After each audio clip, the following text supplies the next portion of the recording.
Good morning and happy Wednesday.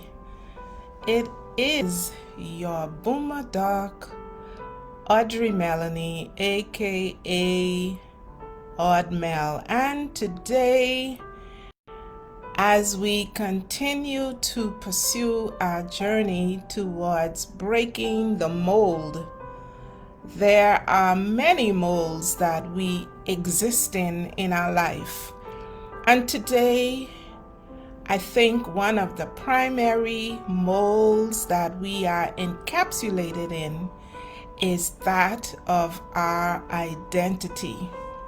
And of course, identity has several realms, several areas that we basically use to describe ourselves or view ourselves, and it's basically a combination of our beliefs, how we see ourselves, the way we look, our personality, and also how others view us.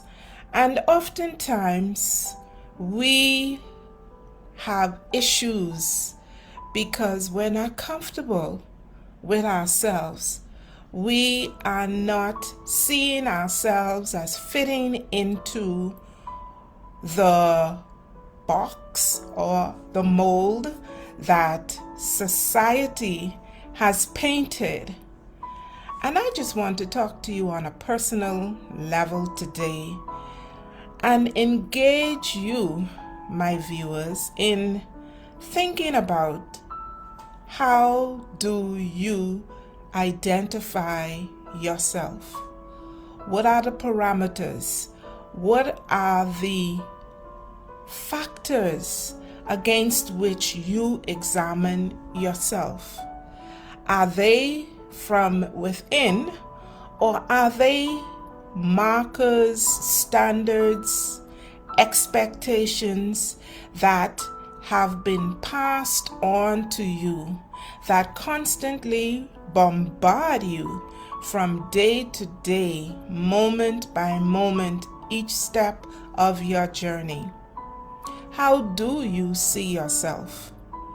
Are you seeking to fit into a mold that basically is too small or too big or too bright or too dark? Are you comfortable with how you view yourself? Are you comfortable with how you are viewed by others? What are the beliefs that your self-identity is built upon, or your self-worth, or even your self-esteem? Do you feel that you're too big, or you're too small? You're not dark enough? You're not light enough? What is it that you desire? Have you been using the right standards for grading yourself, your self-identity? As human beings, we are made up of physiological, psychological, and spiritual components. Our physical features are those that have been handed down to us. They are not features that we go into the store and select, even though we try from time to time to change the way that we look. We go on diets, we use bleaching creams, we use hair relaxers, we use false eyelashes, makeup, we change our teeth, we get breast implants, we get suctions in our tummy, our arms. We are constantly unhappy with who we are physically. But do you realize that who you are is who you were designed and destined to be? You, as an individual, were conveyed and delivered into this earth through two people, and if it isn't directly through them coming into contact with each other, it would have been by some means such as artificial insemination, sexual intercourse. But however the means were, your physiological features are a combination of that union between the egg and the sperm. And so the features that you have were handed down to you, and the features or the template that the world gives you are those that have been orchestrated, formulated, designed by someone else. But the creator, the ultimate creator of who you are, basically have developed you into a unique human being. So that's the physiological part. Yes, we can do surgeries, we can pay thousands of dollars to have modification to our bodies, but there are other elements that make us. Have you heard that you are mind, body, and spirit? So let's look at the physiological feature of you as a created being. The physiological, unfortunately, is one of those areas of your life that is changeable and ever changing. And unlike the physiological, where you as the individual can make a choice and say, I want bigger boobs, I want higher cheekbones, you cannot say what your thought processes are, how you want to think, because from the time you entered this world, the physiological, the psychological features have been handed on to you. The words that are spoken, the attitudes that are given, the affection, the affirmation, the condemnation, these are all psychological components that exist in the environment. You have no control over them, except for how you respond to them. And unfortunately, they have detrimental and beneficial effects depending on where you are, who you are with, the social current of the day, the fad, the media blitz. All of these things feed into your psyche, and they interact with who you are told you are, and how others behave towards you based on how you behave, but also on your appearance. So yes, have you ever entered into a room and there are some people who literally dismiss you as if you were not there? And then there are others who embrace you and think that you are everything that this world can ever offer. Yes, there are two ends of the spectrum: those who accept you, those who reject you. And how does that play out in your identity? It makes you feel good at times, and at times it makes you feel bad. So how do you marry your physiological and your psychological in order to come up with the identity of how you perceive yourself? Well, unfortunately for some of us, it breaks us down.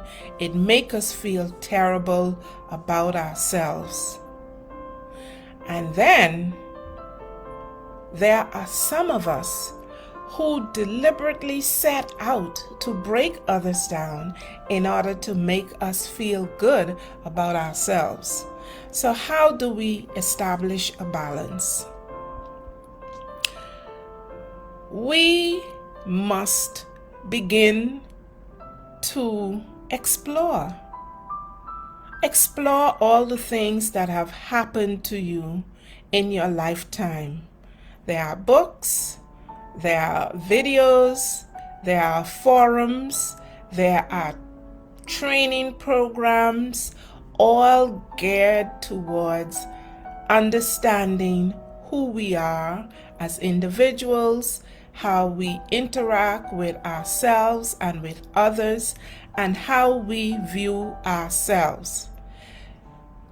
I have one thing to say about how we view ourselves, and that is,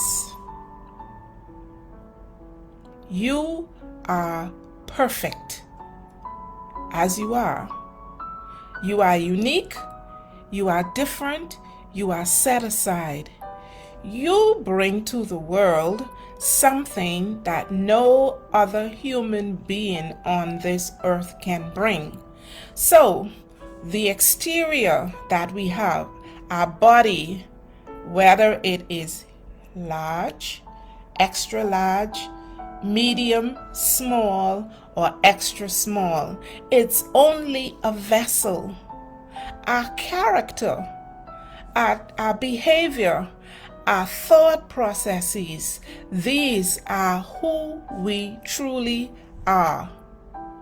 Some of us are broken, some of us are whole. Brokenness doesn't mean that we remain in that state of brokenness. No.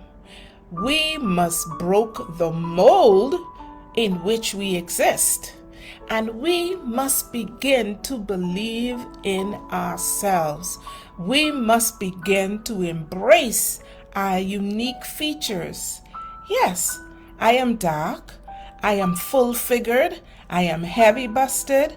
I have a beautiful open gait. I have a very round face. My hands are big to match my body.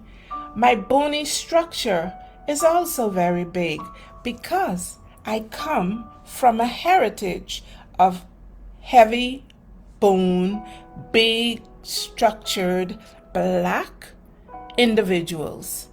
That was where God placed me, and He placed me there for a reason. You may be white, Chinese, Indian, who knows? You may be thin, but you are enough in whatever state you find yourself. Your identity is who resides within you.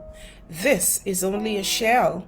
It's a vehicle. And yes, we must adorn it. We must embrace it. We must beautify and decorate it. But the most important of all decorations are the decorations of our thoughts, our decorations of how we see ourselves, how we portray ourselves, how we interact with each other. Are you in an identity crisis? Do you feel badly about yourself? How did you come to this place?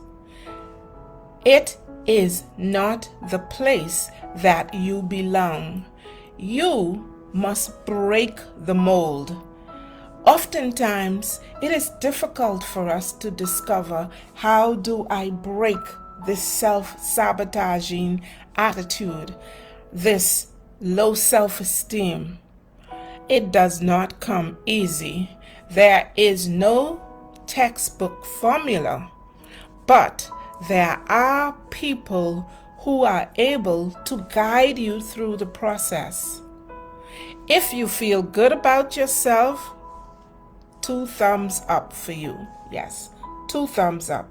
If you are not feeling so good about yourself, you don't feel that you have any worth, I say to you, that is a false perception, because you do bring to this world lots of value. You are a child of the universe, no less than the trees and the stars. You have a right to be here. You may have had a bad start. You may have been put down all of your life, but you are not what others say you are. You are who God says you are, because He is your creator. He says you are beautifully and wonderfully made. Yes, you are beautifully and wonderfully made. So break that mold of low self-esteem. Break that mold of putting yourself down. Take 5 minutes each day, 2 times a day. Look in the mirror. See yourself for who you are. You may not be comfortable in the image that you see, but embrace that image, because you have so much to be thankful for. You have 2 eyes that function. You have a nose that can smell. You have a mouth with teeth. You're able to eat, you're able to taste, you're able to speak. You have ears that allow you to hear. Yes, you have functioning lungs. You have functioning limbs. You have mental capacity that allows you to think, allows you to analyze, allows you to process, allow you to appreciate. Begin by appreciating yourself. You are unique, you are valuable, and you are worthy of your existence, of self-expression, of being who you are, where you are, and be proud of it. I am Audrey Melanie, your Boomer Doc, aka Aud-Mel, and it is my goal to inspire you to be the best version of yourself. Believe in yourself, love yourself, show up for yourself daily. Be thankful for yourself. You are unique. This body is a gift to you. Embrace it, love it, cherish it, beautify it. Do whatever it is that you desire to do with it. Just take care of it. Until next time, remember, break that mold, shatter it, for anything that makes you feel uncomfortable is not worthy of being in your space. See you again next week, same time, same place. Enjoy the rest of your week. Love you.